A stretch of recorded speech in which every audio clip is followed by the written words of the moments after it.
Canadian Finals Rodeo 1982 is brought to you in part by Wrangler, the official pro rodeo competition jeans of the Professional Rodeo Cowboys Association, and by Skoal, Copenhagen and Happy Days, moist, smokeless tobacco.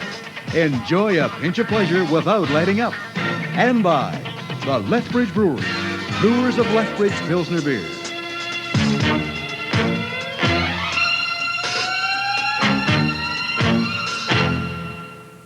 Howdy, everybody. Cowboys is what we're talking about, and cowgirls are best in Canada. I'm Bob Tallman, along with Gord Kelly, and welcome to the Canadian Finals, an all-Canadian contest. This is the 9th annual Canadian Finals, and I'll tell you something, the best cowboys, the rankest stock in Canada is here. I can hardly wait. We're going to see a rodeo, Bob, a dandy. It is a dandy. Gin dandy is what we're talking about, and the guy I'm going to introduce to you is one as well. He is our expert in the horse field from Alberta, Mike Adams. Okay, Bob, I am down here on the arena floor and the chute area. This is where it all happens in rodeo. The best animals in Canada are here for the Canadian Finals. We'll see them in 6 chutes, and hopefully when they come out of the chutes with the cowboys on them, the cowboys will stay on them for the full 8 seconds. But take nothing for granted. These animals are, in fact, wild, and perhaps more importantly, the very unpredictable. So we're looking forward to a good afternoon of rodeo, chute side and on the arena floor. Bob? Thanks, Mike Adams. As we look to the bareback riding and the top 3 men coming in, it's going to be a good match of champions with 3 of the greatest horses in Canada. I'll tell you something, anybody can win it. It's up for grabs, it's on the table. Steve Dunne from Turner Valley has 80 points. Billy Lay from Candle, Saskatchewan, 90. Jim Dunne from Balzac, 105. Remember, 40 points for the winner, so anybody can win. Bob, bareback riding is tough. It's hard on the body, and that's because the whole weight of the horse is concentrated on that riding arm, right? Well, the jerk that they take in the hyperextension, possible hyperextension of the elbow, can only be curbed by miles and miles of tape that they literally tie their hand on with. Right. And through our performance today, you'll have a chance to see the rigging, the handhold, the thick glove, the dry rosin they use, and a whole bunch of adrenaline and drive put into it. This is one of the greatest sports in the world of all in rodeo, bareback riding. Now let's go to it right now. The Bareback Championship of Canada coming up, Bob. It used to be the Dale Trotter won this thing every year. Lately, though, Steve Dunne and Jim Dunne have been winning it, and they're here today. Well, I'm sorry that Dale Trotter, the old trapper, is not here in competition, but he's here watching on. And these men now have got all the adrenaline pumped. Everybody's ready. It's called Hang and Rattle, Gord. And we go with the first man today, Rick Shepherd of Statler, Alberta. Bernie Franklin's Coconut. Now, this horse can buck, this kid can ride. You'll hear us say that many times. But it's an 8-second contest, one hand in the rigging and one hand free. A little tough to explain, but let's watch a couple and we'll go with it. All right. You're looking in the chute right now, and you're looking at the rigging that Bob described. As the event gets along, perhaps we can explain it to you a little more fully. It looks like a suitcase handle to me, Bob. Well, the suitcase that it's tied to weighs 1,200 pounds. It's all hard rawhide. And the big, thick glove that he has on means that he's nearly tied in, Gord. Literally tied in there. Rick Shepherd's a carpenter, by the way, when he's not riding bareback horses, so presumably his arm's in shape. It better be, because this is going to give it a test. This is no 22-pound framing hatcher right here. This big bay horse of Bernie Franklin's going to thrive. Watch him. High-jumping, hard-kicking horses here for the Canadian Finals meets the best of all rodeo producers in Canada. Rick's all done, off and down. Our pickup men don't have to pick this one up. Rick Shepherd's a young cowboy. It's his 2nd visit to the Canadian Finals Rodeo, and bear in mind that these are the top 10 in Canada. We'll see the top 10 in all of the events this afternoon. Here he comes again in slow motion. Now you can see how the body sets in behind that rigging. The free hand I talk about is a balance point. But that big, thick glove, the hand and the rest of the body is literally tied on. As the old horse makes a circle back to the right, he's in good form. They come up with a 70 score. He takes the hard way down. Our pickup men will be ready for the next one as we move to our 2nd cowboy of the afternoon. Let's go to Frankie Baylor. An interesting story you have about this young man from Ponoka. Well, it's his 5th straight appearance here at the Canadian Finals. He got a horse called 3 Chimes, tough horse. He had his best year ever this year, superb season. He won over $5,000 at the Calgary Stampede alone. And he just about made the World Championship in Oklahoma City. He missed it by $180. $180. Disappointing. You know, you couldn't even buy an airfare from Calgary or Edmonton, Oklahoma City for that. Watch him. He's a fine young bareback rider, and Reg Kessler's going to get him in trouble right here. It's a good horse.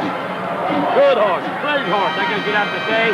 That is 3 cheers of Reg Kessler's one of the probably top 10 bucking horses in the world for the last 10 years running. Well, I believe it. What a ride. Of course, this is a wild bucking event anyway, Bob, right? The way the riders have to lay back, ride their hand, but look at this. What do you do? What do you do when you get both feet on the same side? This horse is one of three. From 3 bars to 3 cheers to 3 times that you'll see today. And our score comes up with a 77. 7-point lead. Manoka, number 1. All right, we're going to see Brad Pearson from Wardlow, Alberta, on a horse called Thunder Hill, Calgary Stampede horse. Tough horse. Here's a very personable young man. He's talented and in trouble. Now, what happened here? He didn't get behind, and timing was right. That horse literally snatched his body out of position. Now, for people who are watching this at home and aren't too familiar with rodeo, I have to tell you that it's significant that the horses are winning so many of these battles. You have to know that we not only have the top cowboys, but we have the top stock here, too. And thus far, the stock's doing pretty good, Bob. The best of everything in Canada, the bucking horses and the men. When you put the match of talent against 8 seconds of jumping and kicking, you want a horse to buck. I'll tell you, if you want to see a horse that can buck, there's one coming up now under cowboy Robin Burwash from Airdrie, Alberta. Young Airdrie cowboy. The horse is called Diamond Jim. It's from the Bold Rodeo Spring, and it's lively. Here comes Robin Burwash. Look at that horse kick. Whew, I'll tell you, that's a good ride. You can hear the leather tweaking. Robin Burwash from Airdrie, Alberta. The horse is called Diamond Jim. I think you'll like the mark he got on that one, Bob. All right, there need to be 78 or more, and Robin Burwash, a young man from Airdrie, is trying to beat it. Need to be 80 or more. Diamond Jim, a bold horse that time. Now watch it. Good run. Look at the spread of the knees. He's high in the air, feet down, toes turned out. Oh, this looks good. He's trying. I think you'll like this score. Down to the arena floor, here's Mike again. You're coming in here, the defending champion, Steve. You've got 3 bars out here this afternoon. What do you know about her? Well, she's an old mare, been around a long time. Probably one of the most feared mares in rodeo. She's been around for quite a while, and she's a rank horse and hard to ride. And I'm just going to have to do my best and make a good ride on her and really have lots of hustle and charge and do the best I can. Can you hear the squeak? Hear the squeak of the rosin? Look at there. He is literally pulling the fingers of that thick gloved hand through a tight, hard, rawhide rigging. You can see the screw heads that take that down into that hard body. This man is tied on. He knows what it takes. He's a top 10, top 15 qualifier for the world. Turner Valley, Alberta, Canada. Canadian champion. The horse is called 3 Bars, and we just heard that horse referred to a moment ago. It's a terrific horse. This old mare is the mother to 3 chimes and the 3 cheers of Reg Kessler. Watch. The perfect horse to draw on a final Sunday afternoon. Here we are, Stevie Dunne trying. The hat's gone, the talent's still there. The number 1 Canadian again for 1982. He comes in here. Oh, that's with terrific. An 80-point earn. And he knows has to win. Has to win, Gordy. There's a champion. He'll like this score, I think. We should mention there are 4 judges. 2 of them are scoring the animal, and 2 of them scoring the cowboy. 1 to 25. The points are added, and obviously the closer you come to 100, the better it is. Well, the point spread on 4 judges is a lot better. An 81 score. There's your point spread. He's number 1. Wow. It's in as the leader at the pack and needs to stay there. Billy Lays from Cando, Saskatchewan. He's one of a number of Saskatchewan cowboys who are here at the Canadian Finals this year. He's getting a little extra coaching from Reg Kessler, our producer, back there flanking the horse. Reg's a little anxious. He wants him to get out of there. Every time they squeak and move and pull on that rig, it has a tendency to upset the horse. You hang around in there and mess around long enough, this old horse will flip over backwards and kill you. Watch his head. Watch his head. He'll nod his head and they'll turn him loose. Billy Lay, you better get out of there, son. They won't have you at home tonight in Saskatchewan. He'd like to be there with a new buckle. This man won the 2nd round, split 3rd and 4th in the 3rd round. He won the 4th round. He comes in here now in the number 2 position. He has to be 81 points or more to tie with Dunne in order to stay to the lead. Billy Lay, Cando, Saskatchewan. Oh, Gordy, look at here. Ah, that old bay horse turned him loose. Just about made it. Just right close at the but whistle. no cigar. Oh, tough luck. Tough luck. Ladies and gentlemen, the agony of defeat as they talk about it in such a short period of time. Look at the endurance that he's trying with. You talk about a hammer, slam dunk it. He's about to take it right here. What would he have scored if he made the gun? I don't think he'd have been 81. But I'll tell you what, old 3, she kicked him on the way down. Now that is a terrible way to part from a pretty lady. Our next rider is the 1980 champion here, as a matter of fact, Jim Dunne from Balzac, Alberta. On a grasslands horse called Red Sky. His 7th straight appearance at the Canadian Finals Rodeo. He's a terrific bareback rider. Gord, are you a betting man? This is the match, you know. So it is. He has to win no less than second. Now, Jim Dunne has 105 points. Steve Dunham has 80. He's sitting in the lead, puts him at 120. If this kid can win 30, he'd be 135. He has to be an 80 or a 78, somewhere between those two factors. He has to be in order to win the title for 1982. I think he has the horse to do it with. I don't know. I don't know how he'll ride this horse. Here he comes. Here we go on the far side. The big sorrel horse, a little different. He comes right down the middle, start an easy turn to the right. I'll tell you how he's going to ride it. He's putting a 75 to an 80 ride on him right here. Let's not judge as our pickup man comes in looking for Wayne Bowl. I thought there was more rider than horse there. I don't know about you. I thought he did a really good job with a kind of a mediocre horse. We'll see what the judges thought of it. It's two judges for the man and 2 for the horse. Oh, that's a good analogy as you look. There's more rider than horse. But the spur ride worth 50 points, 25 from each of our 2 riding judges, and the horse worth 50 points. Good spurring. Oh, great. Good form, good control. 72. He's not going to do it. He's not going to do it. All right. Our winner is Steve Dunham of Turner Valley. Down on the arena floor, Mike Adams is going to talk to him. Steve, congratulations. An outstanding job. And didn't the mama come through for you? Yeah, she sure did. She did exactly what I thought she was going to do. I've seen her out this right side a lot of times, and she just makes that circle out there and gets real strong, and she was real testy, and I just kept charging and told myself just to keep hustling, and it turned out good. And today I was a little nervous in there because I had to win, to have a shot at it, and I was just trying to stay cool, and that was the hardest part, I think. Exciting stuff. The bareback bronc riding champion of Canada is Steve Dunham with 120 points. He's followed by Jim Dunne with 105. Billy Lay 100. Robin Burwash, after that sensational ride on Diamond Jim, gets a 95. Our champion then is Steve Dunham. Coming up next, Doggers and Dirt, the Steer Wrestling Championship of Canada from CFR 82.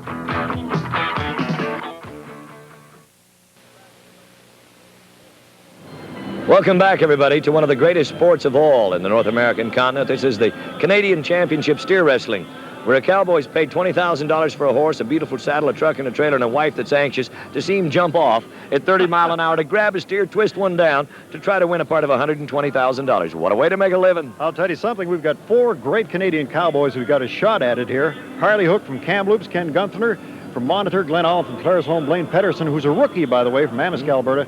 They've all got a shot at it, but Blaine Pedersen's got 120 points. He's going to be hard to catch. You got 1.5 tons of moving mass, 2 horses, 2 men, and a steer, all against the clock. And this is how it's going to happen. Steer wrestling. As we come into the top 10, regardless of how they place for the year in standings, now they come in a position today after 5 performances of competition here at the Northlands Coliseum with the idea of what they've won in points, 10, 20, 30, 40, or the aggregate score on 5. You can look at it for time, money, and all of that. Position. Here's the first position. Leon Lay is his second appearance at Canadian Final. He's a rancher. He's a roper, too, by the way. 2-event champion. Not Good bad. ball. Not bad. Now, as the clocks will look anywhere between 4 and 5/10 of a second, remember, the 10th is rounded out.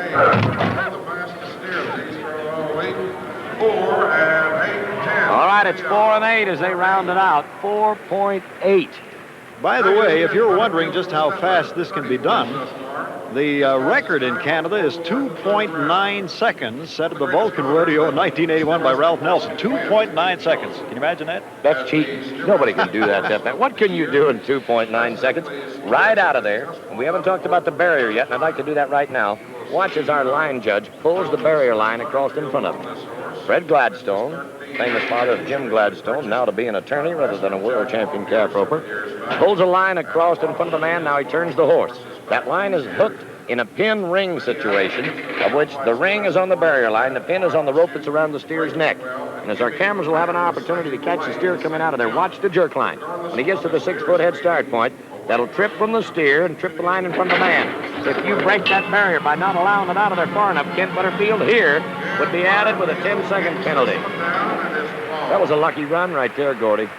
You know, for a guy that used to ride bareback, Kent Butterfield's doing all right here. Comes from a well-known rodeo family. 4-7 for Kent Butterfield.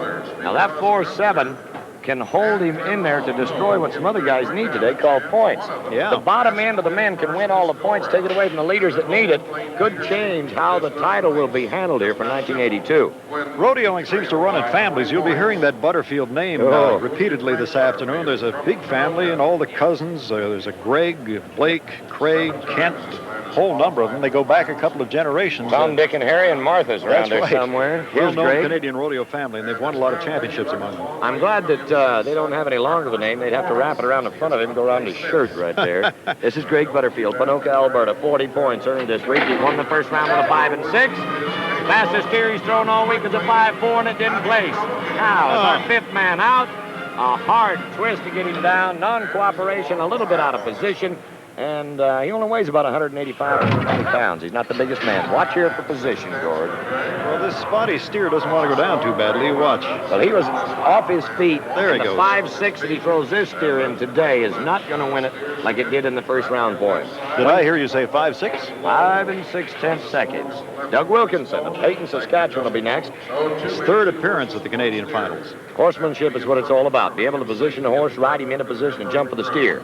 Now, as they come in line with that steer, they begin in a speed of 30 to 35 miles an hour. You watch them rein the horse over with the right hand to hang on to the horn to the last minute right here. Now, lean down, drop the arm to the right, catch a right horn in the right elbow, twist, fall, pull, lay down. That old dude.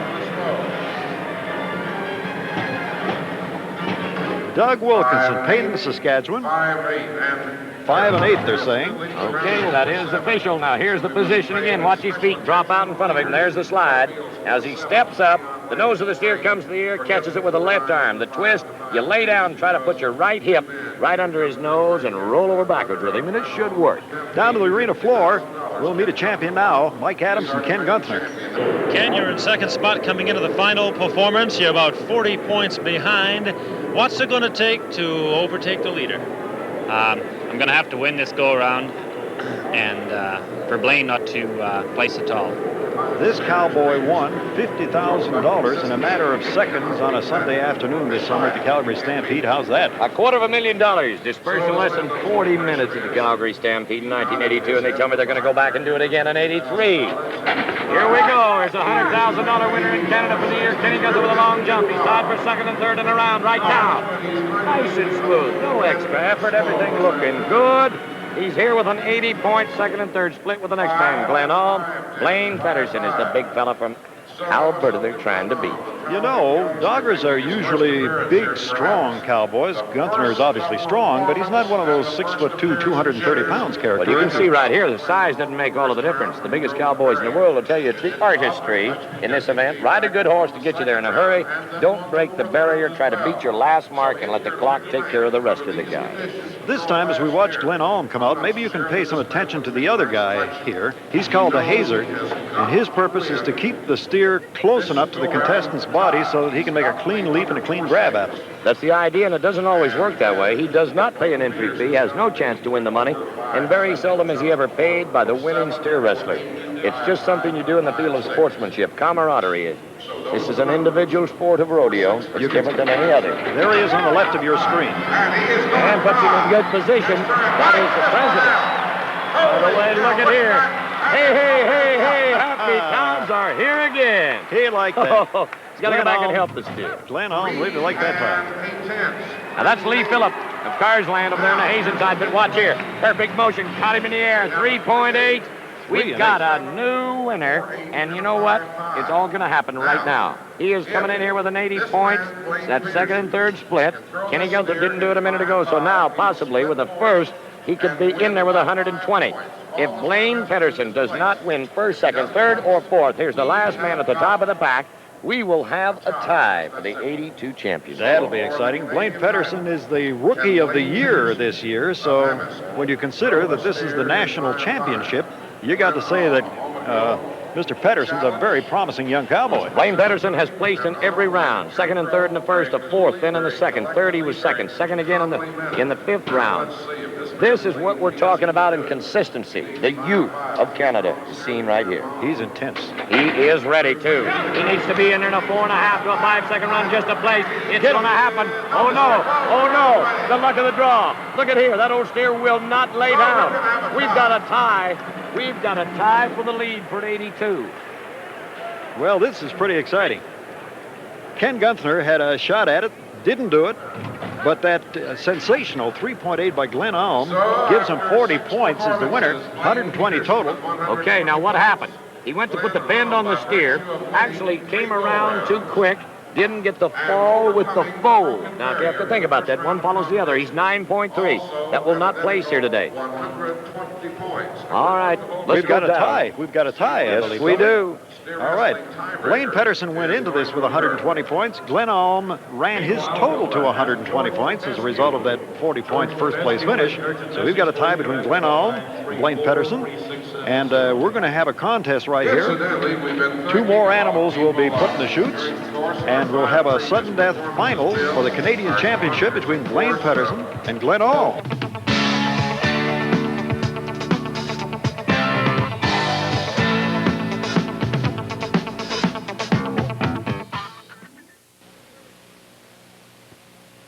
On his very first head at the Canadian Finals, Glenn Alm marked a 14-9. I don't think he ever expected to be in a ride-off for the final here for the big money in the championship. Well, his 3.8 today that earned him the first-place position for the tie at 120 points, which he was 80. He earned 40.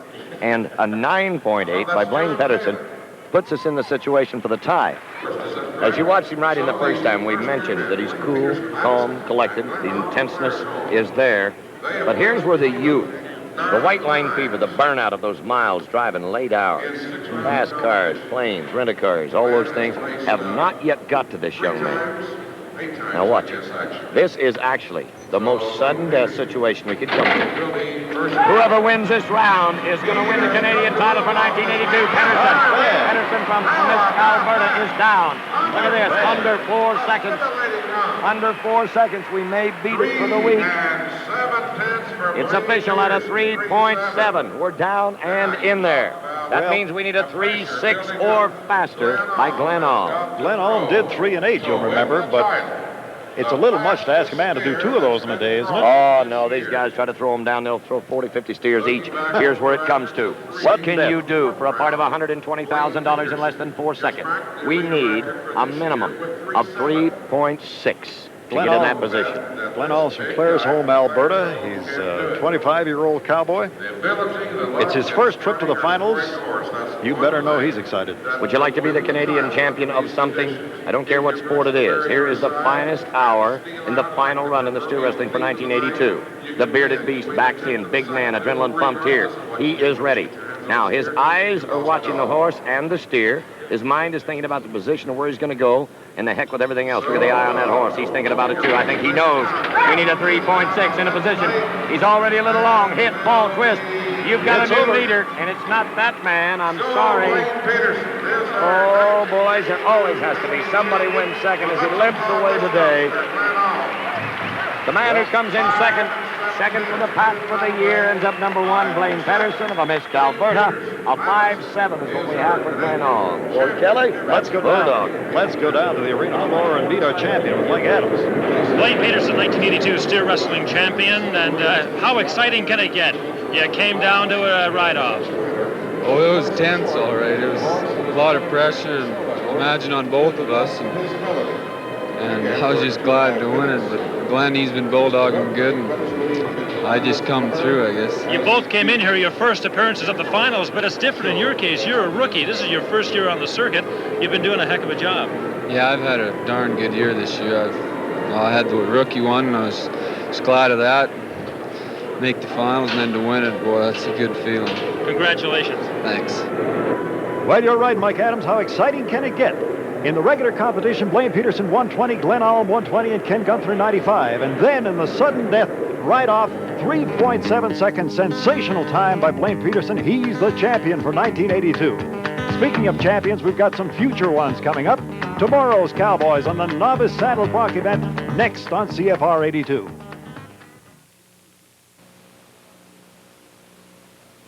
As we come back to the classic event of bronc riding, we're talking about the novice in Canada, 19, 20, and 21-year-old cowboys, and they don't give them the advantage of having young colts to ride or easier horses.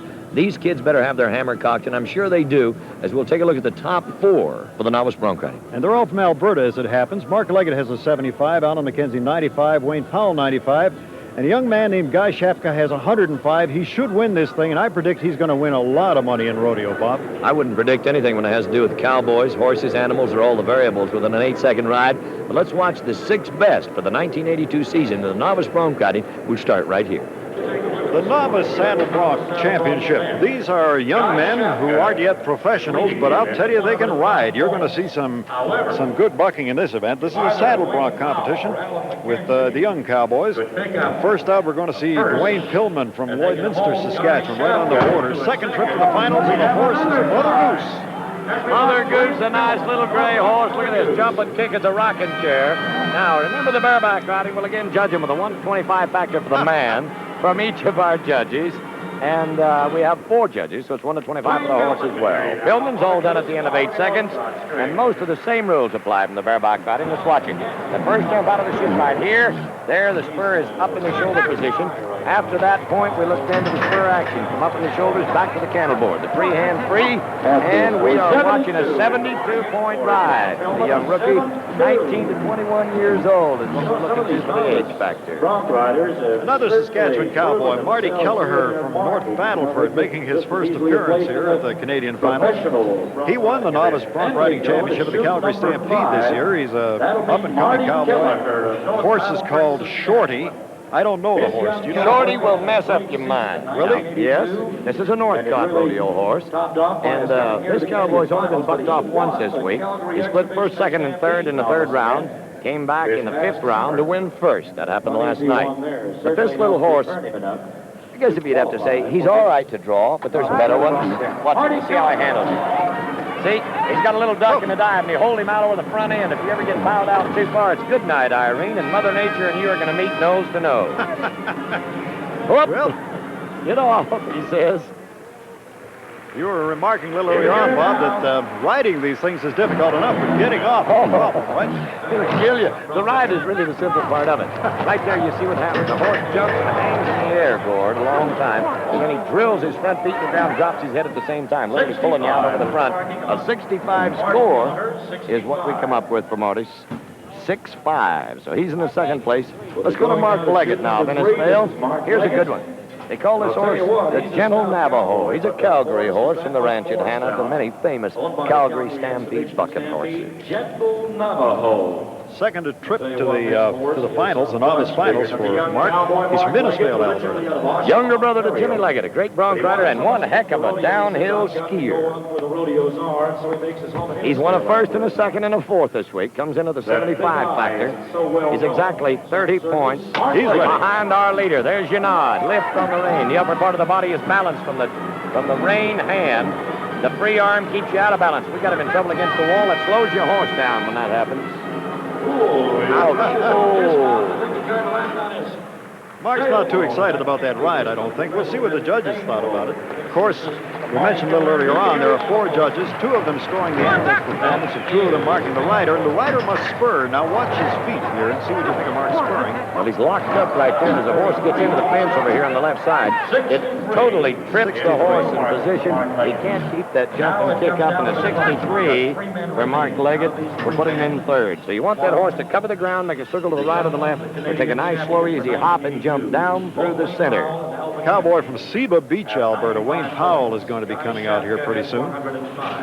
He hasn't competed on the circuit since 1978. He's making a comeback here at the age of 18. A comeback at the ripe old age of 18. Wayne Powell trying to settle the horse. We're up here in the number 1, number 2 chute area, and sometimes when you get over on this end of the corner, they have a tendency to have this crowd in their face. And by the way, the Northlands Coliseum filled with people from all over the world watching the best of Canada's cowboys today. These are the 19 to 21-year-old novice bronc riding champions. They call them amateurs, but not by ability, only by age, Gord. Yes, see some very good riding. And of course, this is where the pros come from. This is their apprenticeship, in fact. I think they might have paid part of that as kids in the steer riding, which we'll have a chance to see. And Canada gives their youth one of the greatest advantages. Wayne Powell, another Albert. Bernie Franklin has the horse under him. This is Phoenix. He needs to be in there in the 70 factor. 73, it'll look good. 72 is in the lead right now for Dwayne Pillman. And Wayne Powell is all done as Wayne Bull. Pixie in the horse center. Now, Bob, tell us a little bit about that buckshank, that line he's holding in his hand. Okay, that's the bronc crane. It's a big, thick, loose braided rope that's attached to the bottom of the halter. And what they use it for is the upper part of the body balance. You lift on it. Look down that rein. Try not to spur over it. As we come up with a 66, now puts him in the second place. That's worth 30 points if he wins, and he needs all 30 of those because that would put him in there at 125, making Guy Shapka have to win no less than third. We'll see Guy in a moment. First, though, Alan McKenzie, Rocky Mountain House, Alberta cowboy. The horse is called Streak. This is Alan McKenzie's first trip to the Canadian finals. Saw him in a couple of performances yesterday. He's a good-looking young rider for a 19-year-old. Remember, this is the novice event.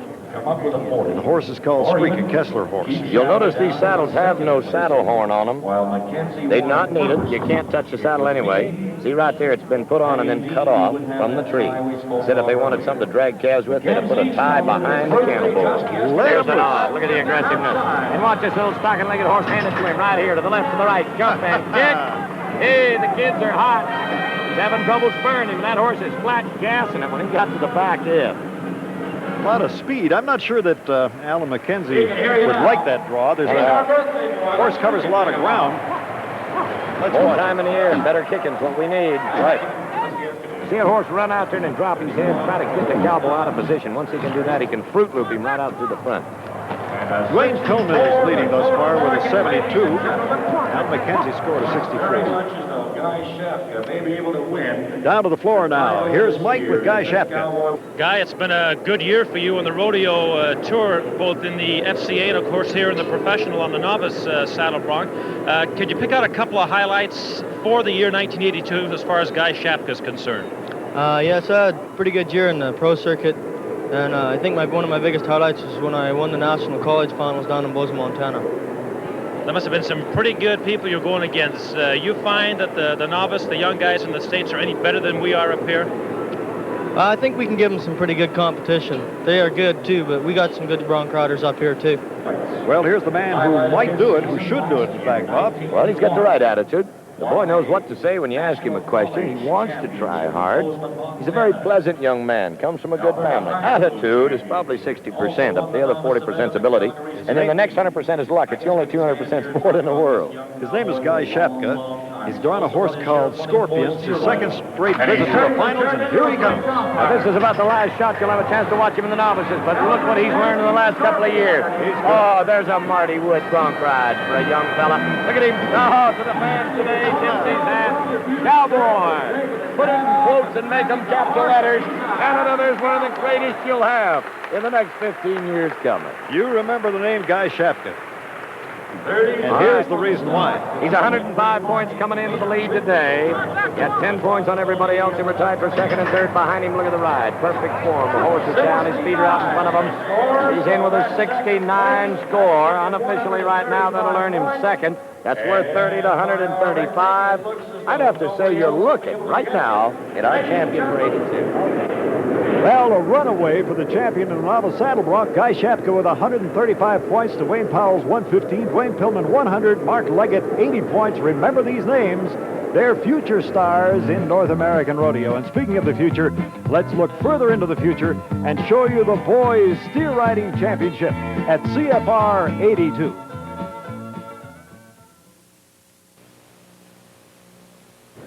Glad to have you back with us, Gord Kelly. It's time for the best cowboys of all. The little ones, 14 years old, in the boys steer riding competition. This is the event to watch. Well, if you're going to have big cowboys, you've got to start with little cowboys, and it happens that all of these little cowboys are the same age. They're all 14. Kelly Crouch has 100 points, Mark Dugan 110, and Sean Harder 130. They're the three to watch in the boys steer riding championship, and it's coming up right now. All right, Bob, if you're going to have big cowboys, you've got to start with little cowboys, and one of these days, this fella is just liable to be contesting the Canadian Championship. Right now he's contesting the boys steer riding championship. Northcott's the name. This is Ace Northcott. Now here's a second-generation rodeo cowboy. His parents are rodeo producers from Caroline, Alberta. He's at the bottom of the pack with 25 points. He just had to ride one today. No chance to win anything. But Ace, you rode him good. Look at here. They ride with two hands. They're judged again on a 100-point scale. And we're looking out here to Shaky Russell on the inside of our camera. They're over there to the left. To Kelly Lacoste, two of our rodeo clown and bullfighters. You'll meet a little later on, along with John Taylor. Mamas, don't let your babies grow up to be cowboys if you can help it. If you've got girls, dads, 10 years from now, watch out for the top 6 you're looking at here. This is Dean Stuber of Manyberries, Alberta. Bucked off at 2. He placed on the other 2. He's only 45 points in the win factor, though. Got him over there on the far side in chute number 4. Now, down in the States, we don't have the opportunity to keep the kids involved in the wild sheep riding that we have at many of our Canadian rodeos, as well as at the steer riding. I think, as a Yankee, I'd like to say congratulations to the Canadians for thinking of the greatest investment you have is the youth, and they take good care of them, Gord. Well, I know it works, Bob, because I'll tell you in a moment. Here's Dean Stuber. Master Dino, right, kid, look at there, hang and rattle. That's the glory. He's done a little both of them. Now watch him get off. Look at that. All right, wave your hand, Dean. That a boy. Oh, it makes me feel good. I was going to tell you, as we watch Dean Stuber in the re-ride here, or in slow motion replay, that I know it works because if you look at the names of the young men who are contesting in the Saddle Broncs, the Bulls, the young Canadian Cowboys, you recognize a lot of names that you heard some years ago in this very event. Oh, you bet. Dad, uncle, grandfather in some cases. We're into the 3rd generation and 4th even. Let's go down in the arena to Mark Nugent right now, along with our cowboy, Mike Adams. When you look at the group of youngsters who go around and boys steer riding, are you all pretty good friends? There's camaraderie there? Oh, yeah, for sure. We're all good friends. You got to be. I notice when you get yourself psyched up for an event, you really go through some real workouts back. I think you work as hard behind the shoes as you do on the steer. Yeah, you got to kind of psych yourself up for the ride. Got to be loose, you know. Mark Nugent's been our champion here before. The name Nugent means steer riding champion in Canada. Right, second trip to the finals, and here's Mark Nugent. Look at the feet. Look at him spur. He's a wide gapping, kicking little guy. Oh, no. Out. Oh, sorry to see that happen. Half as sorry as he is. That hurts. Look at him put his hat band back on. Well, now, you mentioned something pretty important there, Bob. These boys don't have to spur, but if they choose to spur, the judges really like it. What he did is he exposed himself. Now, see him gapping there and kicking. He kicked and got out of position. Watch what'll happen there in about another jump. Right there. He kicked so hard that it bounced his feet loose, threw his heels up. That's what we call clicking your heels behind your ears. He bucked himself off that time. Sorry, Mark. All right. Travis Kiziak making his first trip to the finals, the Canadian Championship. He's been riding steers for, 3-4 years here. He placed in 16 rodeos this year. You know what? He's got some pressure just taken off of him. His rope broke psychologically to a 14-year-old. That probably wouldn't bother him. Might rattle an older cowboy. He was 4th coming in. Mark Nugent was just bucked off. All he's got to do is win first and have Sean Harder, who's number 1, the last man to go, not win anything. We'll have another ride-off. Here we are. Little Travis, he can try. It's a nice kind of steers for these kids. He's a big boy for 14 right there. Travis Kiziak from Derwent, Alberta. Let's watch him now. He got a pretty tough animal here. Look at this action. Well, there's a lot of good start. You see Dad back there coaching him, hollering, "Ride, son, ride." And then our clowns are trying to make the steer buck a little better. He's 65 points. Right now, that is second. That's only worth 30. He can win, well, no less than second, depending on what Kelly Crouch does and Sean Harder. So the ride-off is coming with the next 2 of the points they came in with, and it will be Kelly Crouch. Rocky Mountain House, Alberta. He's been bucked off once. He's won 2 firsts and a third. And the lowest score that he has is a 61. He's 100 points today. Little Kelly, nasty duck to the left right there. Hey, Gordy. I like to see his smile. It makes you feel good to watch these kids, doesn't it? Not bad, Kelly. All right. Now look at the size of that little cowboy. It might interest you to know that in 1981, he set an all-time money record for boys steer riding. He made $5,500 in 1981 doing this. That's not bad at all. At the age of 13, that's a pretty good earning. I don't care what side of the line you live on. 68. Okay, Sean Harder, get your ducks in a row, son, because you have to ride and you have to win to stay ahead of Kelly Crouch. No matter how big they are. What do you want? Competition's just the same. Sean Harder won the Calgary Stampede boys steer riding this year, so he can do it. This is one of those fellows who wants to be a saddle bronc rider when he grows up and starts shaving. And I'll tell you something, he sure got the makings of it, doesn't he?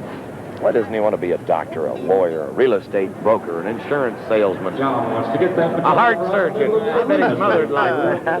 Sean, you better ride, son, because right behind you, with 140 points, he wins versus Kelly Crouch, and he knows it. Charge, Dad says. You better ride. He's trying.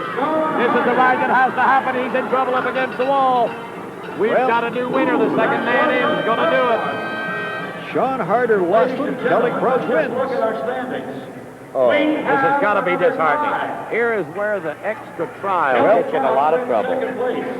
Okay, look at there. A turn to the right. Slip the right leg out over the back end. The hands hung for a minute. Watch Shaky Russell right here. He gets kicked as well. We have another ride-off. I said it a minute ago. I'm going to quit saying that. I'm not trying to put the pressure on him. Well, there they are on your screen. Crouch and Harder, tied for first place, will have a ride-off. I made a mistake in my calculations there. Kelly Crouch went into the finals with 100 points. He picks up 30 for his second-place finish, gives him 130 total. Sean Harder went into the finals with 130 and, of course, bucked off. But the result is they both have 130, so we're going to have a contest here to determine the 1982 Boys Steer Riding Champion of Canada.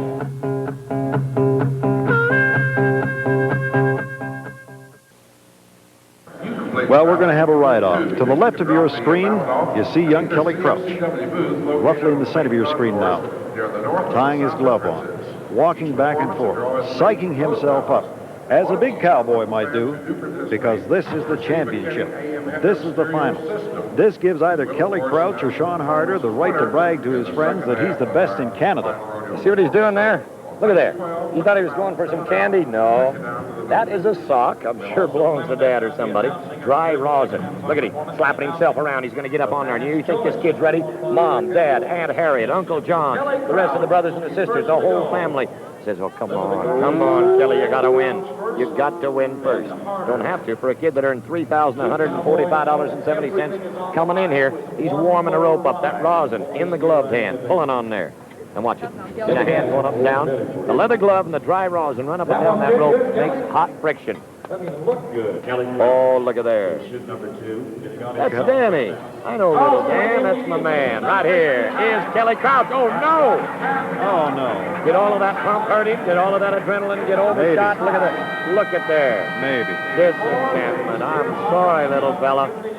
He's disappointed. It's not over yet, Gord, because you know what could happen. Sean Harder could buck off. What went wrong? Here he comes out of the chute. Looks all right.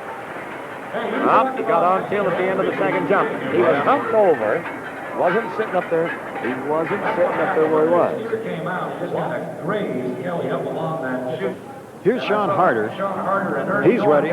Here he comes. All right, now Sean does no longer have the advantage. He has to ride to the best that he can with what he's got at this 8 seconds. When the whistle blows, we're going to have a chance to see Kelly Crouch again. Sean Harder, Calgary. All right. Look at there. Attaboy, Sean. He made the whistle. Here he comes. Now here's a little better shot of it. A minute ago when Kelly Crouch's steer came out of there, he came way to the right, hooked himself onto the gate, and that's what threw him out of position. Okay, now you watch our clowns. They serve as pickup men here. That's Shaky Russell out in front, trying to turn the steer back. They want him to try to spin if they can, like the bulls that you see a little later on in our telecast from the 82 finals. 66 for Sean Harder, not bad. Okay, now that's the third lowest mark that we've had all day, but this is a ride-off, so we need a 67 or more for Kelly Crouch. He marked an 81 earlier this year in Medicine Hat, so he's capable. We got a 14-year-old kid in the chute, a 35-year-old kid out in the arena. John Taylor going crazy. Our crowd is holding, waiting to see who's going to be the 1982 champion. There, the rope is being pulled. Now, you notice he puts his hands down into it. As they pull the slack out of it, he pulls the rope back against the hair of the steer. Now, gripping, opens his hands. They lay the loose tail of the rope through there. Now watch over on the left side. You'll find him pulling that rope down, taking a wrap around the left hand, down, grit your feet, nod your head. Right, Killing. He's got to go on and be more than 66 points, and I think he might do it with the greatest of ease. Canada, you're watching the greatest of youth in Canadian pro rodeo. One score coming in now. All right, if he beats 66, he's the Canadian champion. Our judges making the final marks as we watch the instant replay. Hands in position, feet spurring when possible. Our rodeo clowns out there to watch, making sure that order is held for all. Good turn back. 70, Bob. You're looking at the champion, boy steer rider of Canada, Kelly Cross. All right, Kelly Cross, the 1982 champion. And let's go down in the arena with a happy 14-year-old. There's his mom and Mike Adams. Let's talk to him. Kelly, congratulations. How many times you get that many steers in a performance? Not very many. What about all those workouts, the psyching up you do? Well, to just get me mentally prepared so that I can ride like I did. What happened the first time you came out in the jump off there? Well, he kind of rubbed me off in the gate, so then I claimed, and then I got a re-ride. Then I got this one. It was a good steer. You win the Canadian Championships. Congratulations. Thanks a lot. Well, what's more exciting than a ride-off? We had the unusual circumstance of a double tie, as you can see there. Kelly Crouch and Sean Harder with 130 points each rode off. Kelly Crouch wins it with a 70 to Sean Harder's 66. Coming up next, cattle cutting on CFR 82. The cutting horse industry today is the biggest thing there is for the horses, the Arthur Murray horses with the fancy footwork. The King Ranch in Texas is probably one of the best noted places to buy one of the best horses or have your horse trained. For the next few moments, I'd like you to enjoy the artistry of the horsemanship of men and cutting horses. The tradition of the cutting horse began on the open ranges of the Old West. Cowboys used cutting horses to cut or separate individual cows out of the herd for branding or sending to market or other purposes, without disturbing the rest of the herd or causing a stampede. This work still is done as a regular part of life on ranches all over America.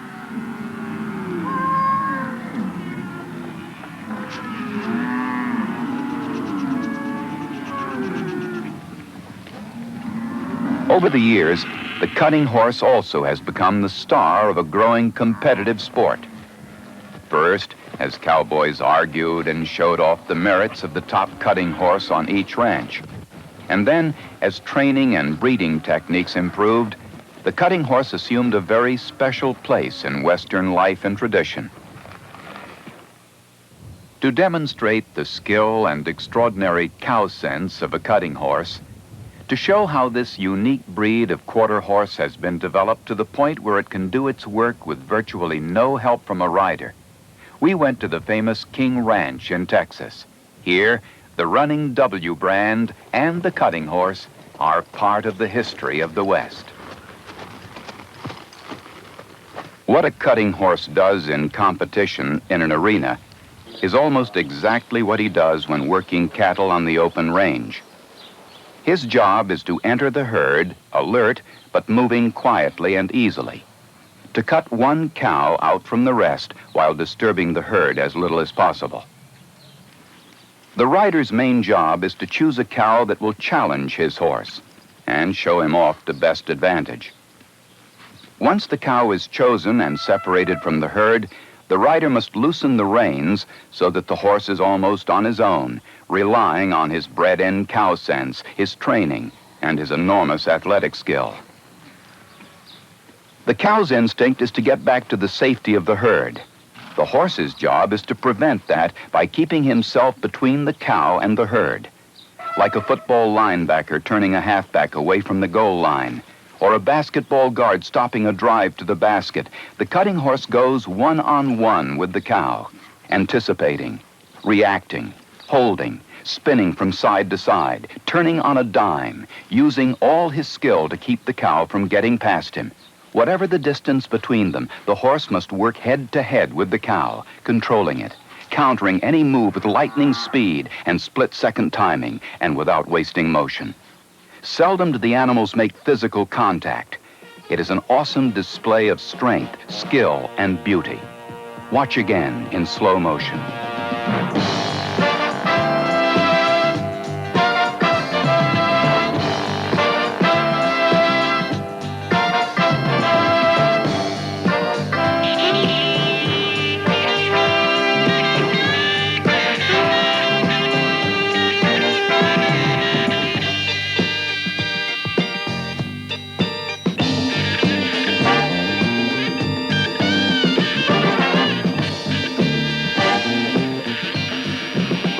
If you had to pay $1 million in a syndication for a horse, that's the kind of horse you'd want to buy, a cutting horse. As we watch the top 3 best in Canada for 1982, it's a tie going in for first and second. The horses at 431 points, number 1 and number 2, are owned and ridden by Bill Spate of Rocky Mountain House, Alberta. That's Hot Rodder Coke. And Ellie's Nugent's is the second horse. Now, these horses will be working the same 160-point possible working score and for a 2.5-minute time period.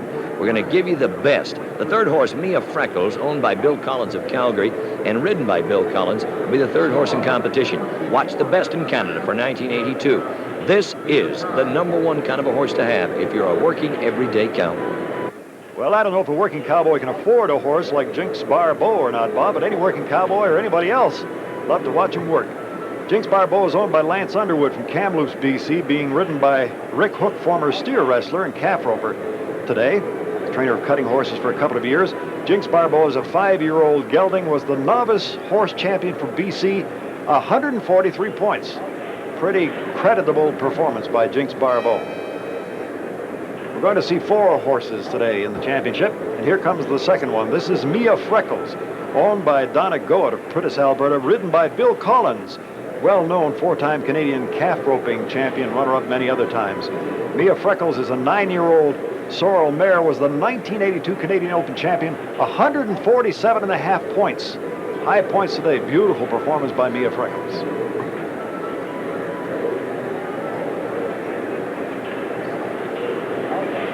The agility is incredible. Now, our third contestant. This is Ellie Mugens. It's owned and ridden by Denton Moffat from Penhold, Alberta. He's a practicing veterinarian specializing in horses. Ellie Mugens, a 7-year-old sorrel gelding, was 4th in the Canadian Open this year, was the 1981 Canadian non-pro resident champion, 142.5 points. Look at Ellie work. Watch those ears. Beautiful performance by Ellie Mugens. One more contestant. This is Hot Rodder Coke, owned and ridden by Bill Spate, Rocky Mountain House, former oil field construction contractor. He's been training horses for a few years now. Hot Rodder Coke was the Canadian Reserve Open champion in 1982, 81, and 80, the novice champion in 79. Quite a horse, quite a performance at 145 points. And so our winner, as a result of today's performances added to the others, is Bill Spate on Hot Rodder Coke, with a grand total of 576 points. Terrific performance and a beautiful competition, I think. Let's meet Bill Spate now. Bill, first of all, congratulations. What about the intricacies of cattle cutting as far as a national championship goes? Oh, I think the main thing is that you got to just stay really, I was very lucky. I stayed very steady. It was all very tough competition, and my horse hung in there when I tightened up a few times, and I suppose maybe that's what it's kind of all about. Everybody's got to be in time, and I get out of time with my horse there a couple times, just go around, and I got myself in a little trouble, but I was very lucky to stay steady. Tight race in the cattle cutting. Bill Spade with 576, a half point behind. Bill Collins, 575.5. Then Denton Moffat and Rick Hook. Speaking of competition, we've got a dandy coming up. The premier event, the Saddle Bronc Championship on CFR 82.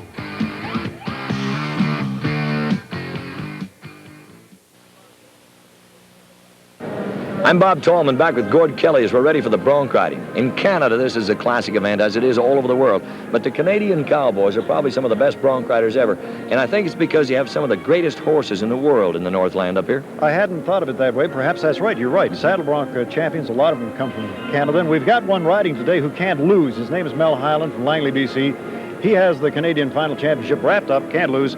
But in second and third place, some very good competitors. We have Mel Coleman from Pearson, Saskatchewan, going into the finals with a 65. Clayton Hines, who won it last year, has 100. Mel Highland, 145, has it wrapped up. But it's going to be a beautiful competition, a classic competition with the best cowboys and the best stock. There's also a special note that Mel Coleman needs to ride and win on this ride today because he's in contention for the all-around title along with fellow bronc rider Tom Erickson. Let's watch the best of both in Canadian Championship bronc riding right now. Boys, let's ride him.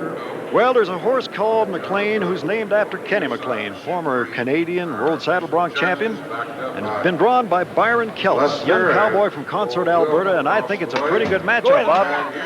Not only the matchup, but here comes a cowboy 2 years ago out of the novice champions here in Canada, right now to the ranks of the pros. Younger brother to Jimmy Kelts.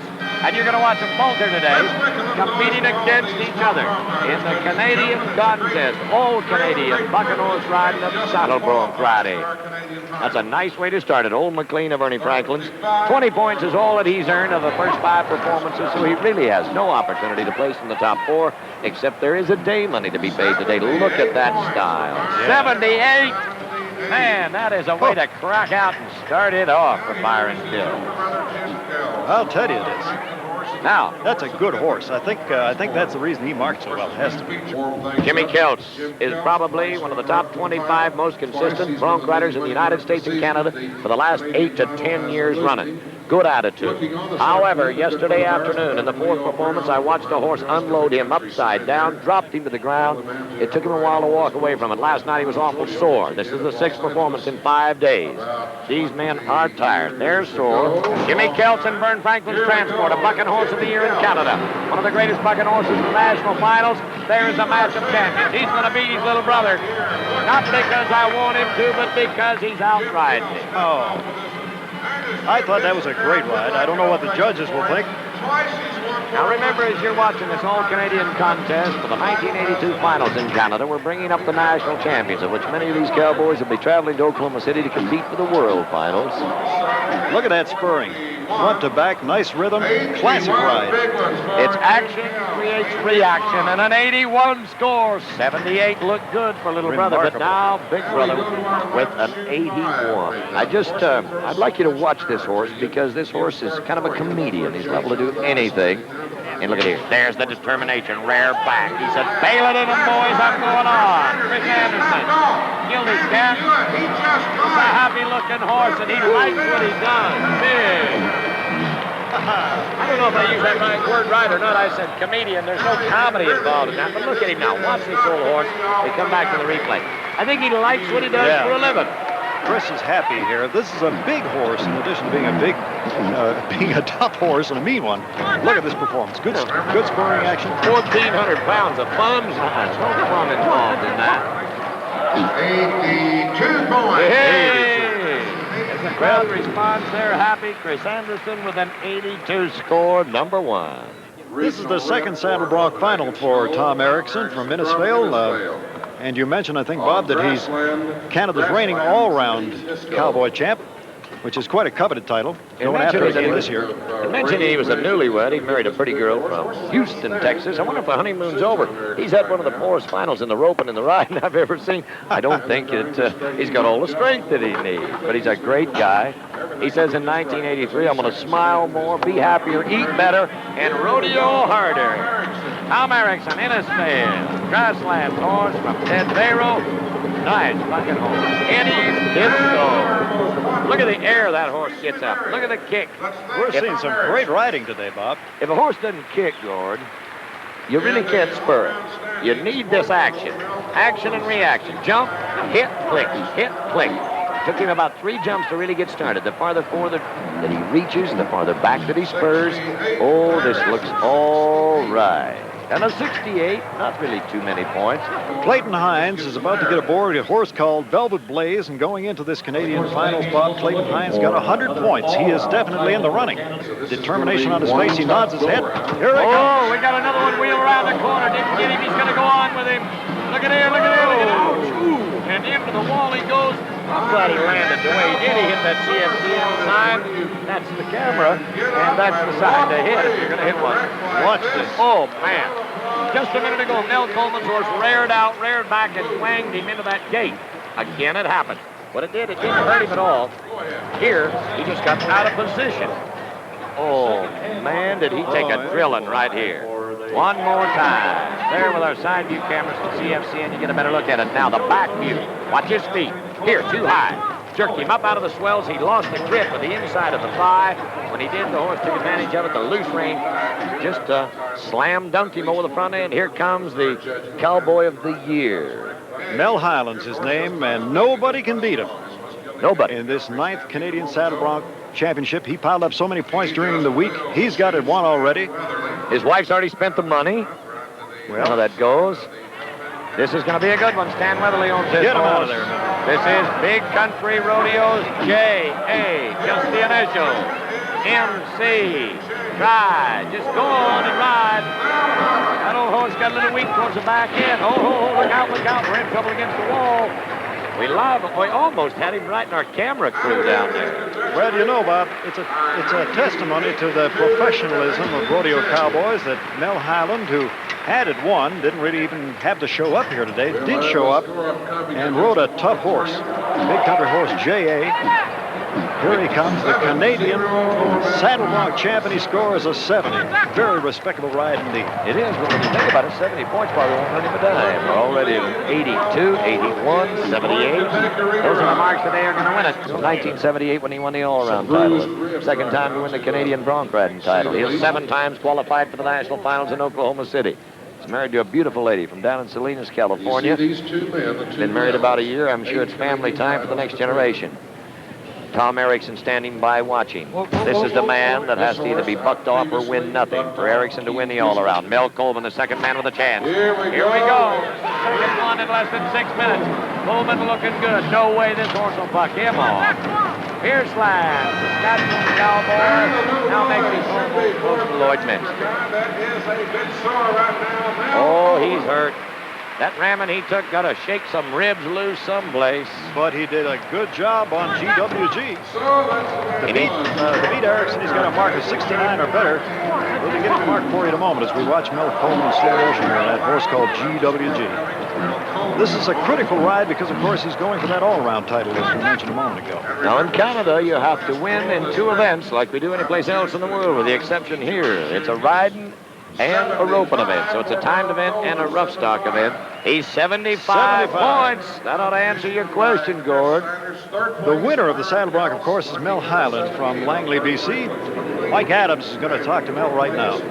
Mel, congratulations, the 1982 Saddle Bronc champion. You drew that horse, J.A. Tell us something about the ride. Hard to ride. It's really hard to ride. Takes a lot of head. And she was good to start with, and she got kind of close to the fence there. And she kind of angled off there to the left, and from that point on, she just kind of died when she come off the fence and just sort of left you there empty, but then she was pulling on me pretty bad, wanting me forward. And it's important in the bronc riding to always to stay back, and you know, you got to get your feet to the neck, and that's because that's where the timing is. And if you get your feet behind you, and they get you pulled over there, it makes it tough. You know, it's a real grind, and that's what it was. It was a real grind to get by her. Well, there was never much doubt in the Saddle Bronc Championship. Mel Highland, veteran BC Cowboy, 145, Clayton Hines, 100, and Chris Anderson, 80. Now, speed and beauty coming up as we watch the ladies barrel racing on CFR 82.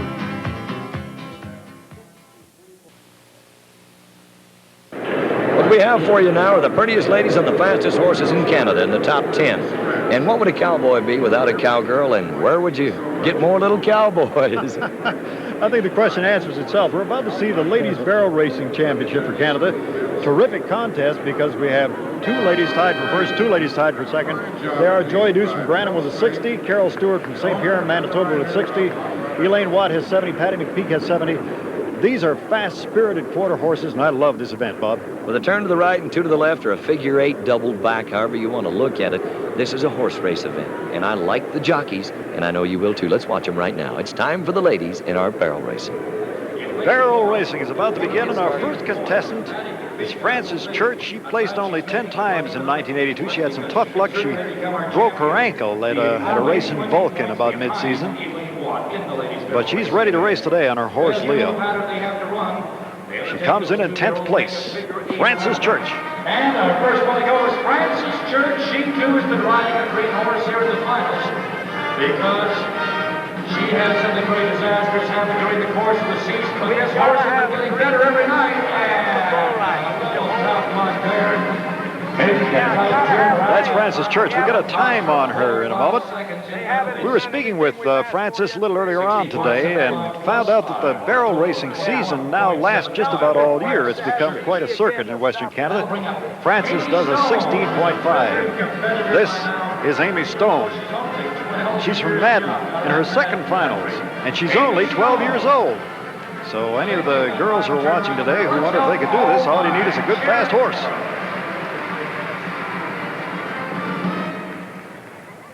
Amy Stone from Madden, Alberta. She qualified in 1980 when, of course, she would have been 10 years old, which is just astounding. Coming up now, Ann Laws. She's a registered nurse from St. Paul, Alberta. Just a petite little thing. Look at her handle that horse. Here we are going into that first barrel.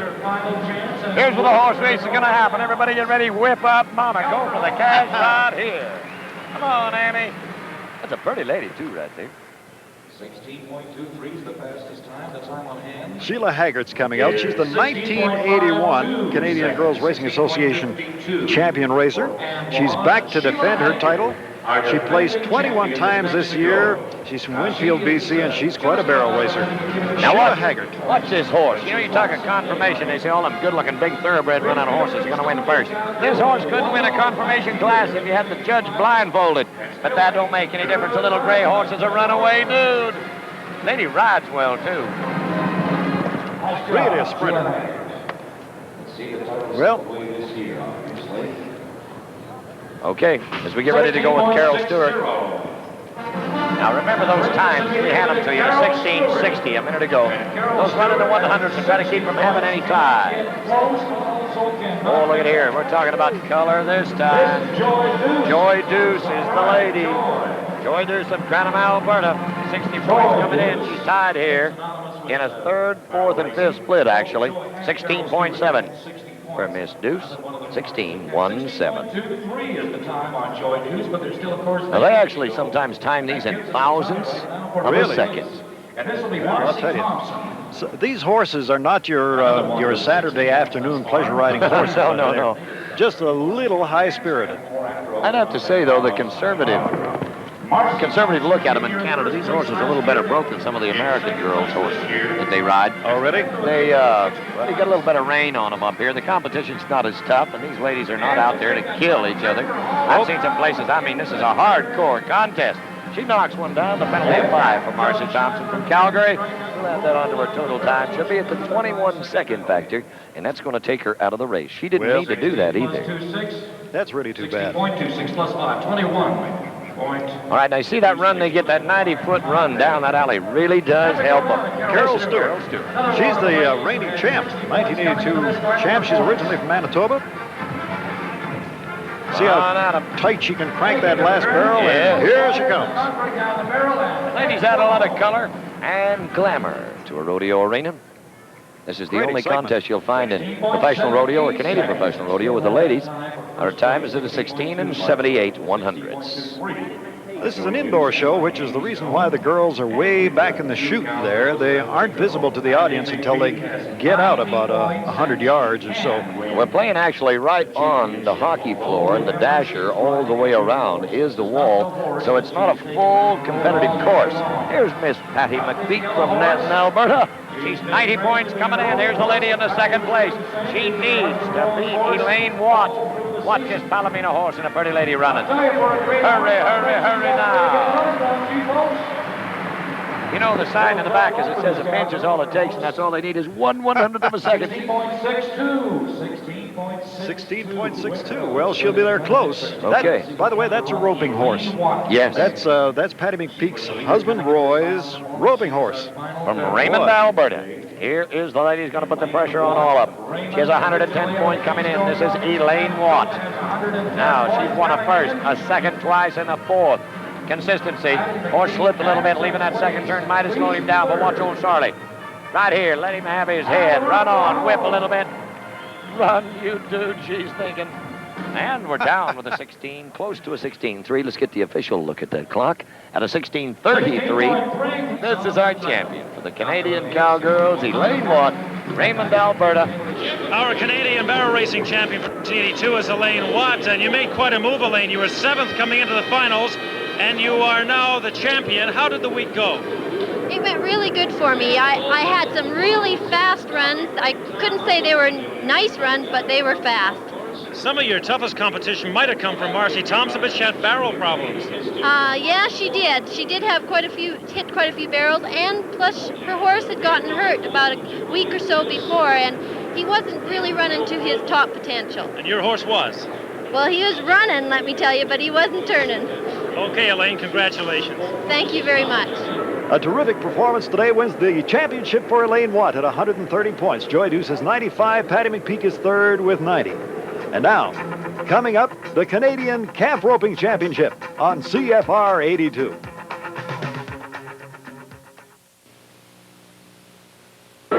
You know, Gord, 100 years ago, this contest, I think, was actually started in West Texas. We're talking about the calf roping, the event that takes more artistry, timing, and perfection of a man and a horse and a rope and a clock and thousands of dollars. He used to say if you had a good dog, a long rope, a moonlit night, and a hot running iron, you could rope and tie down 20 head of heifer calves, have them branded near marked. The next day you were in a business. If they caught you, they'd hang you. But we're against tenths of seconds for thousands of dollars. And we've got some great competitors in this event, in this final as it happens. It's kind of a contest of age against youth in a sense, I guess, Bob, because Larry Robinson comes in here with 125 points. His nearest competitor is Bill Reeder from Cardston with 120, who's been at all 9 Canadian finals thus far. He's a veteran. Third place, Cliff Williamson from Madden with 80. He's got a shot. Watch the artistry in this event and the coordination and timing between man and animal, against animal, and against the clock. Calf roping, we're going to do it right now. All right, here we go with roping. This is a premier event along with saddle bronc riding, I guess. And our first contestant going to be coming out here in a moment is Greg Cassidy from Donalda, qualified for both calf roping and steer wrestling events at this year's Canadian Final Rodeo. And there he is on your screen, tense, prepared, getting ready for this final that could make him the Canadian champion. Could be, would be, and will be. If and or but. You can if yourself to death. Higgins string, that's a little short rope the size of a pencil. You see it there tucked in his mouth. That's the loop end. There's about 5 foot past the end of that, and he goes back under his belt. Rope in his hand, calf running, horse following, rope now. Get down, get to him. Here's what we call about rope with a long one, time with a short one. Larry Mahan's famous story. 2 wraps and a half inch. Good night. Not bad. Not bad. Now, the calf has to stay tied, though, for 6 seconds. There's a judge on the arena floor making sure that he does. If the calf gets loose, of course, no time. And you can see that the calf isn't too enchanted with the idea of being tied up there, so the calves will try. Here's a good look in slow motion of what happens in this most exciting rodeo event that traces its origins, as Bob mentioned in his introductory remarks, back to the days of cowboys on the plains trying to handle kind of a West Texas story, Gord. I don't want you to take that for real.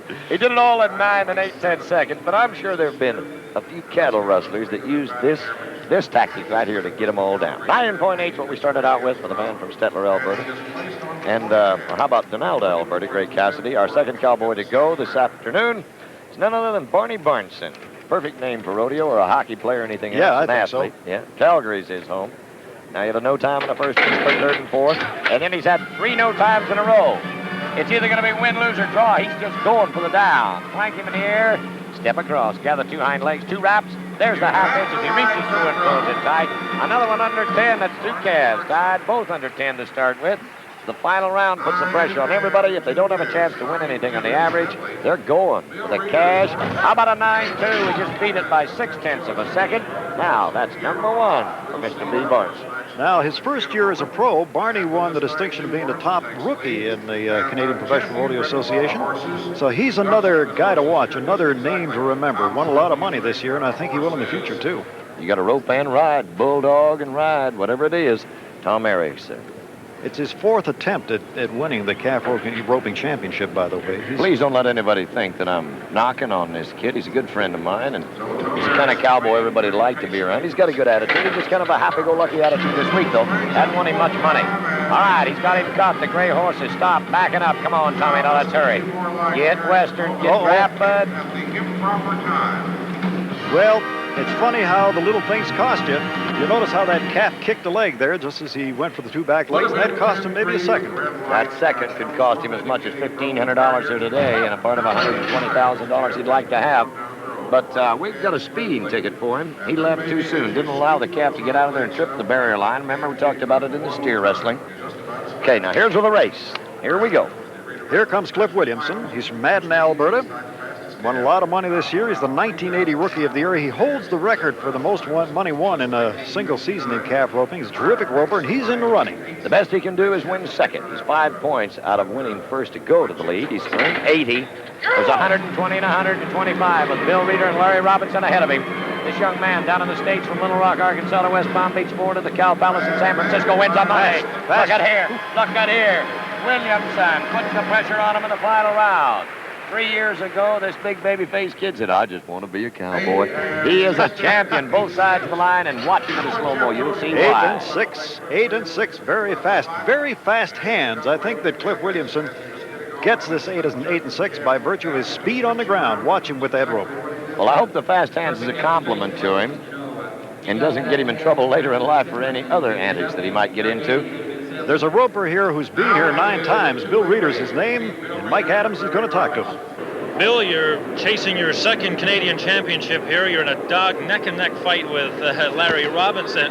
How's it been going all week in roping? It's been awful tough roping. Everybody's been roping real good. The calves are exceptionally this year. It's just been a tough roping. The guys that make a mistake don't place. That's what it amounts to. What about yourself now? When you're not calf roping back on the ranch, what are you doing for a living?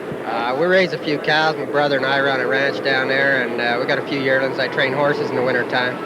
Is horses good business, training for roping and whatever? Well, it fits into my program real good. I ride the horses I train and train for other guys a little bit. And I've always got a bunch of young horses coming on. It all fits in good. 5 points out of first place. He's a definite contender. Think about this. He's tied one in a 9-5, 9-5, 9-9, and a 12-5 this week. The 9s are on his schedule. Get to him as he gets up. Turn him around. Now step across. Hurry, Billy. The clock's here at 8. Now 9. He's there. Oh. Well, a little long. Yes. Now, if he would have had the fast hands that Cliff Williamson did just a minute ago and could have put that same run to him, he'd have been 9.5. I think so. He'd have saved the second. Okay, 10 and 6 is what we're looking to for Bill Reeder.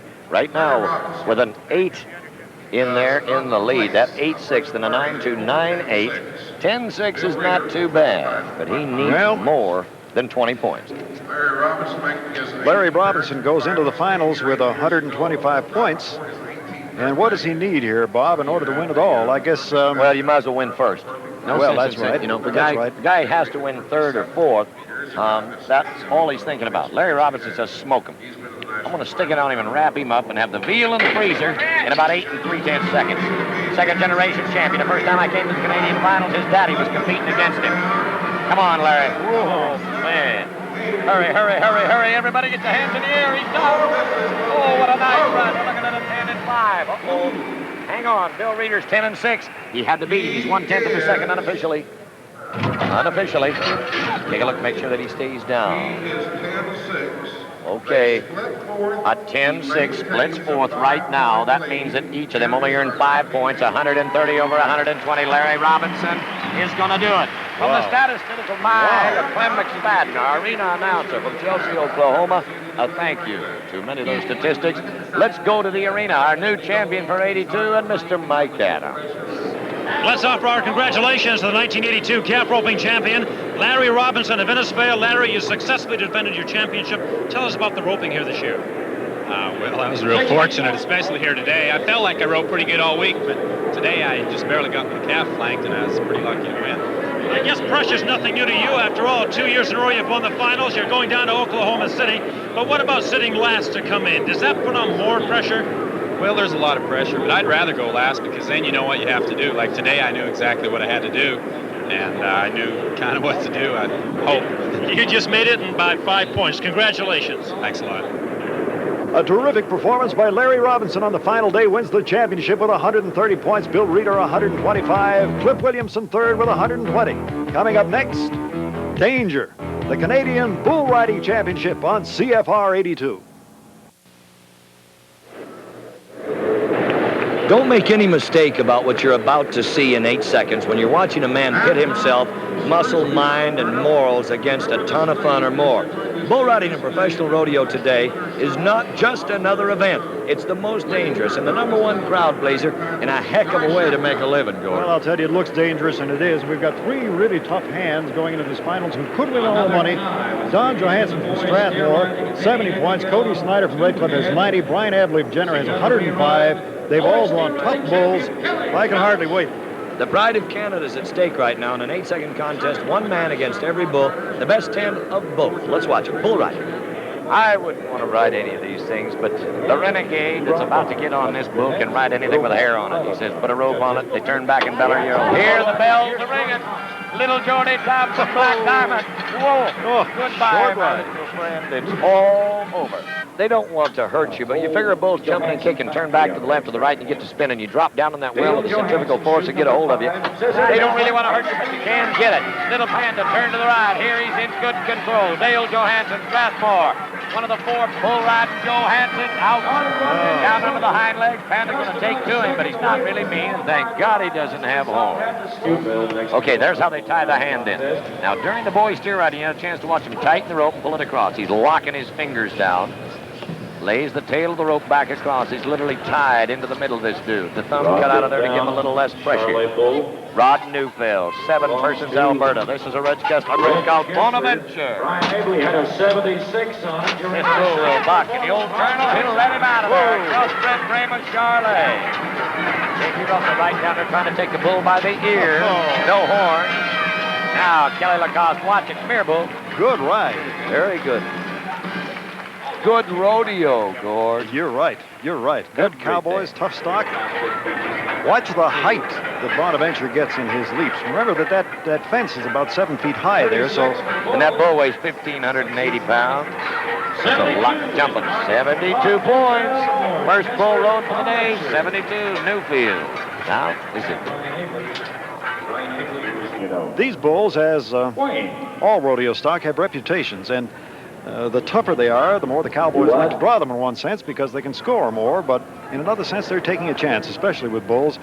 Charles Manson is a dreadful bull. There's another one in there called Hager that we'll see in a moment.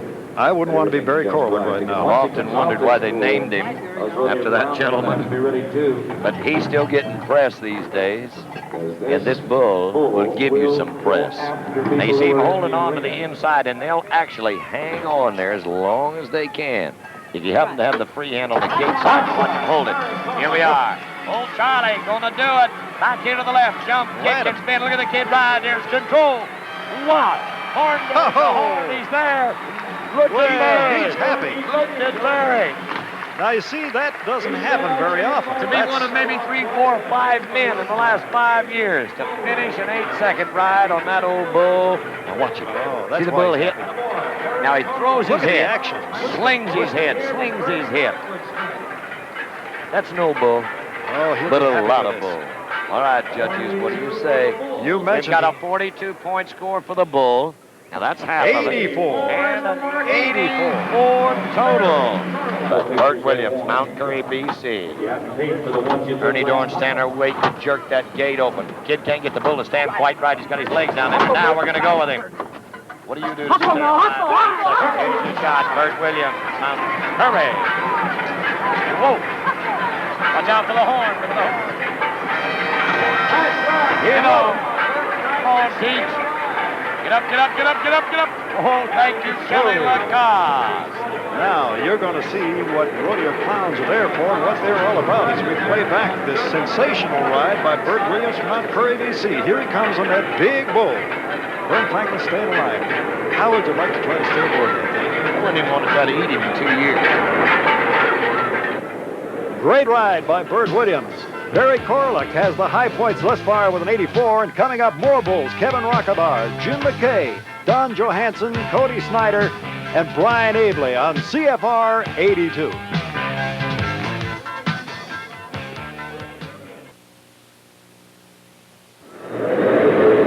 Well, I'm sure the pressure's on. Of course, there's pressure here anyway because it's a big Canadian championship. And as we mentioned a little earlier on, at least important as the money is the prestige of being able to wear that Canadian Championship buckle. That's very important to these fellows. Kevin earlier this week marked an 85-point ride. Believe it or not, that night that only 1 second. But an 84 is in the lead right now, so you know he's a caper. The bull that he was 85 on, however, a little different style of bull. That was Cheap Trick, and you'll have a chance to see that bull in a minute. He's back right now, fighting 90 or more. Now, let's watch the instant replay as it comes back, show you something. And remember, folks, Gord Kelly committed himself a minute ago not to be an expert, and neither am I, but I'll show you what went wrong. The bull makes a move to the right and then fades back right here into his hand, and then throws him away. So he made 2 moves in one, dropped him off on the right-hand side, just flat lost. Well, there's always an explanation for these things, I guess. Jim McKay, Lomond, Alberta cowboy, has one of the infamous bulls that we were talking about a little while ago. His name is Hagar. I wouldn't want to be carrying Jim McKay's insurance right now. Hagar, the horrible, from Wayne Gold and the family in DeWinton, Alberta. The singing rodeo producer. The only thing we're missing here today is we haven't got a chance to watch John Taylor. Here comes Jim McKay. Jimmy Ryan. Uh-oh. After a build-up like that, what is the deal? Hagar, you're letting us down. Little fun going on with the clowns. Last year, Don Johansson set a record for the most money won in a single season of bull riding. He's a top hand, former champion. The bull is Gringo, and I think Don's about ready.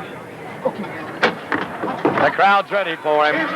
Gringo is a good bull to ride. You win it on if you can. Trouble. No. He's hung up. Hung up, trying to get loose. He did.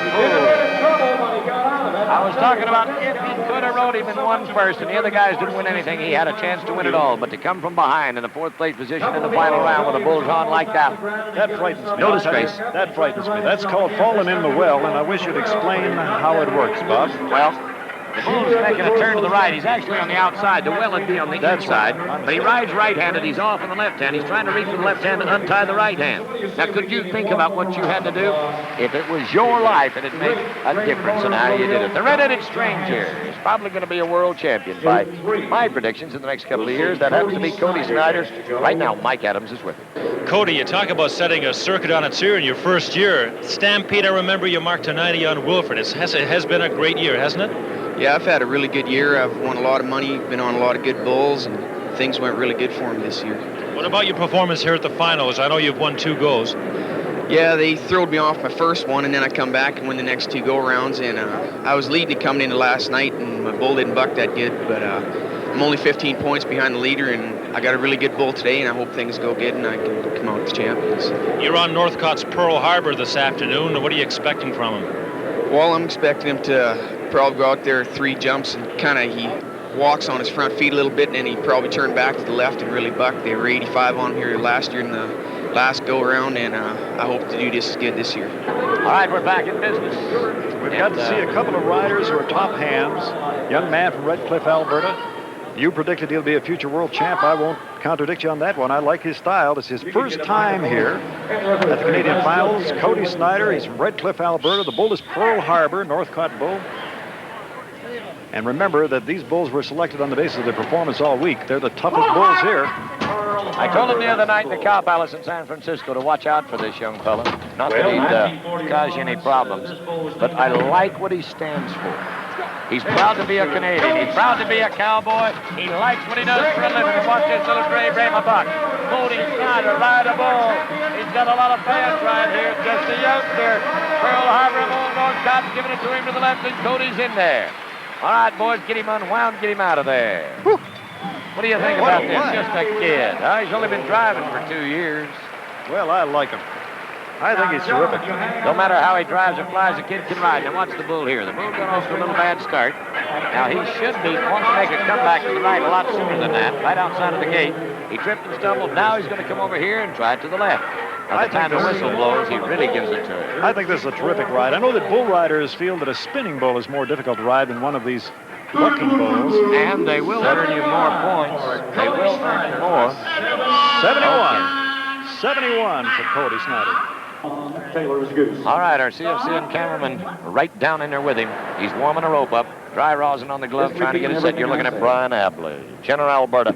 Cheap Trick I mentioned a moment ago, Gord, this bull has literally flattened a couple of guys this week.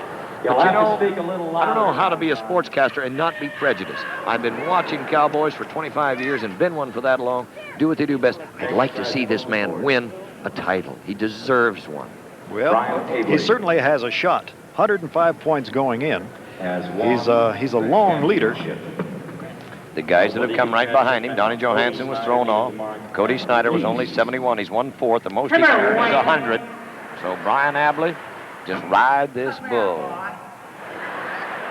John Taylor turning up the arena out there. Brian Abley trying to maintain concentration. It's tough to do with a funny man in control of the audience. Look at there. Look at there. Teasing our pickup man. All right, back to the chutes. Here it is, Mr. Abley. They call him Jenner, and look at him ride. Canada be proud of this man. Whoa, that's going to be close. You see what the little bull does? He gets a guy wound up. He corkscrews a man. He's happy. He's happy to this. Brian Abley, congratulations. He's got that bull rode in control at all times. A right-handed bull rider and a left-hand spin. Well, he's the champ. You're looking at him. It's official now. He's the 1982 bull riding champion of Canada, Brian Abley from Jenner, Alberta. Jim McKay is going to get a re-ride. This will be for day money only because no one can beat Brian Abley. You wanted him to win. He's won it with a 78. Jim McKay has no chance to win a Canadian championship. However, with 55 points coming in, he can still win second or third if he should win it all. It'll take 85. And Jimmy, good luck to him. He's got a bull that can score 85. He's got a bull called Wilfred. He's got a number of 90-point rides to his credit. Wilfred belongs to Bernie Franklin. Little black dude and Buck. He jumping, kick to the right, now back to the left. Hey, McKay's in. He's in control. Look at there, and he's happy. That's what we waited for the final ride of the afternoon, as we've watched the best of Canadian cowboys, cowgirls, and the youth of Canada excel. And right now we'd like to reintroduce, as we look at the replay here, to all of you. We hope you've had a chance to meet some new faces, hear some new names, and watch some great athletes, as we'll welcome our champion in the arena floor. A 74 score, by the way, to Jimmy McKay. Let's go to Mike Adams and Mr. Jenner of Alberta. Let's go to the champion right down there. The 1982 bull riding champion at the Canadian Finals is Brian Abley of Jenner. And Brian, you had to ride big coming out here. You only had a 15-point lead, and you came through on Cheap Trick. Tell us something about the ride. Well, he bucked real good. He usually, the other night, Kevin Rockabar had him, and he went to the left right there. And today with me, he went out a ways and started to come to the right, and then he jumped out of it again and then come back around the left. And when he goes to the left, he's kind of empty feeling. He got me down in there a little bit, and I had to make a move to try to stay out of there. I know you rough stock cowboys have to depend on good stock contractors, good animals, and these were the best. Yeah, they're the best in Canada. And all year long, we get to see them. We get a chance to see them, and we pick the best ones we can to come here, and they did a pretty good job. Jenner, congratulations. Thank you very much, Mike. The Canadian bull riding champion for this year is Brian Abley with a 125, followed by Cody Snyder, Bert Williams, and Barry Koroluk in that order. Now, the all-round champion at this year's Canadian Finals Rodeo is Mel Coleman. Let's meet him now with Mike Adams. It might have been heartbreak for Tom Erickson losing out for his third consecutive all-round title, but congratulations have to go to Mel Coleman. He took it away from him on this final day of the 1982 finals, and for you, Mel, it's your second all-round title. Did it feel as good as the first? Well, it's a great accomplishment for me to repeat the title that I won back in 1978.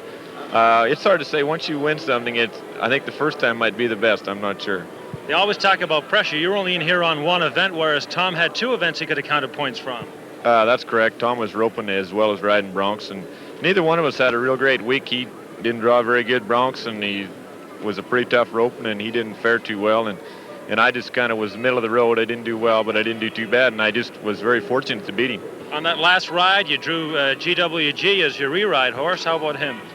GWG is a very nice horse at Calgary Stampedes. If I had to pick one to get on, when it gets down to the nut cutting, as they say, I would have to get on GWG for if I only needed to win third or fourth. If I had to win first, I might have to go for their other horse, but GWG is definitely a really nice horse. Mel, you needed a mark. You got it. Congratulations, the all-round champion. Thank you very much.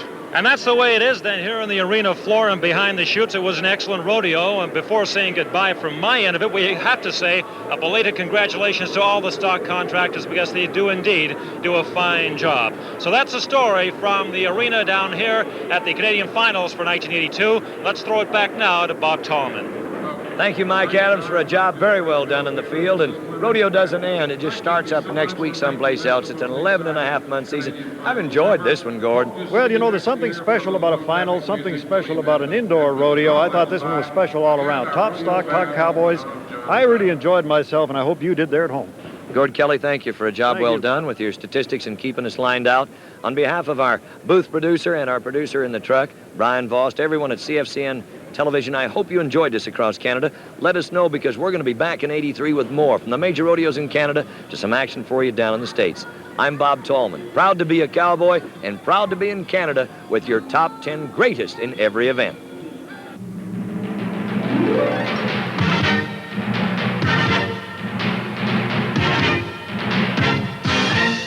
Canadian Finals Rodeo 1982 has been brought to you in part by Wrangler, the official pro rodeo competition jeans of the Professional Rodeo Cowboys Association, and by Skoal, Copenhagen and Happy Days, moist, smokeless tobacco. Enjoy a pinch of pleasure without lighting up. And by the Lethbridge Brewery, brewers of Lethbridge Pilsner beer.